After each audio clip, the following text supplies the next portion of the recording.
सब गोटे के। आइ हम एकटा धर्मराज के गीत सुनाबै छी जेकर रचना हम अपने केने छी।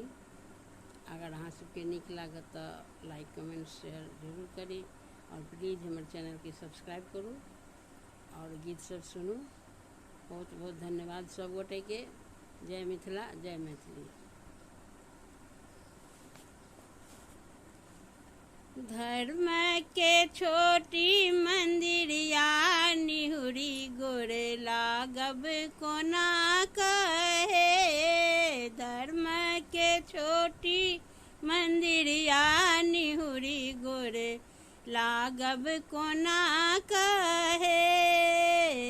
धर्म के छोटी मंदिरिया निहुरी गोरे लागब कोना कहे।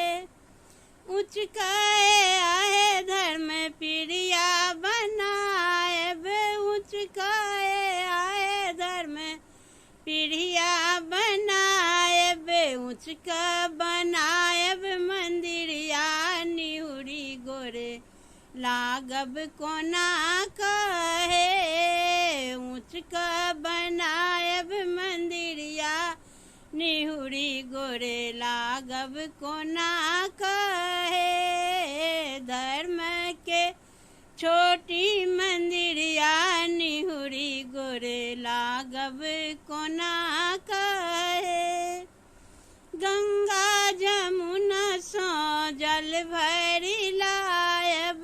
गंगा जमुना सो जल भरि लायब। धर्म के प्रिया निपायब निहुरी गोरे लागब कोना कहे। धर्म के प्रिया निपायब निहुरी गोरे लागब कोना कहे।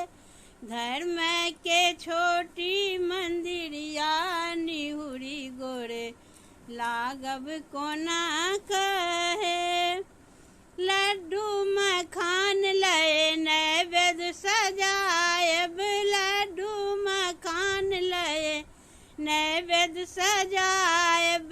धूप ओ दीप देखायब निहुरी गोरे लागब कोना कहे। धूप ओ दीप देखायब निहुरी गोरे लागब कोना कहे। धर्म के छोटी मंदिरिया निहुरी गोरे लागब कोना कहे। अचरा पसारी धर्म अर्जी करै छी।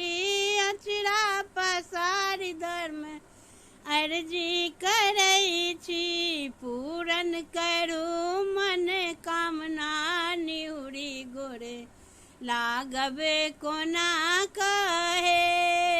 पूरन करू मन कामना निहुरी गोरे लागब कोना कहे। धर्म के छोटी मंदिरिया निहुरी गोरे लागब कोना कहे। धर्म के छोटी मंदिरिया निहुरी गोरे लागब कोना कहे।